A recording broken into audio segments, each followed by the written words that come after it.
Ne böyle senle ne de sensiz, yazık yaşanmıyor çaresiz.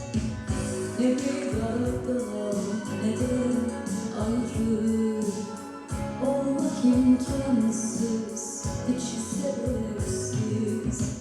Ne hayallerle, ümitlerle mutlu olmaktı dileğimiz. Suçlu ne sensin ne de benim, şimdi sensizim, sen de bensiz.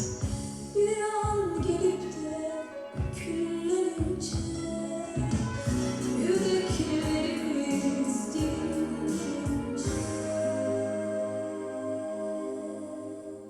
başka sevgilerde teselli bulunca, İşte biz o gün düşüneceğiz. Bir an gelip de küllerince, yüreklerimiz dinleyince,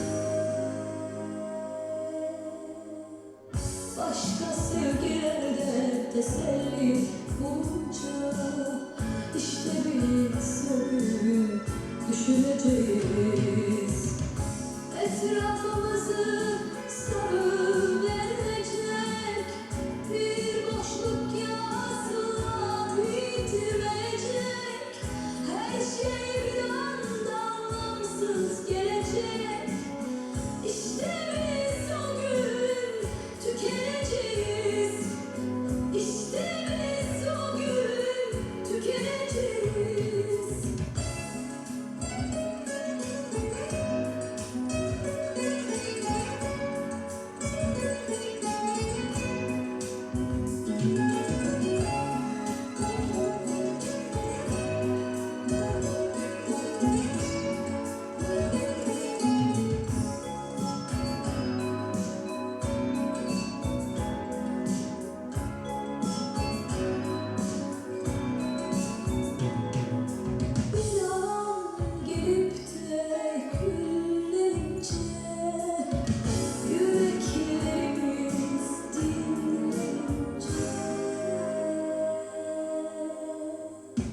Başka sevgilerde teselli bulunca, İşte biz o gün düşüneceğiz.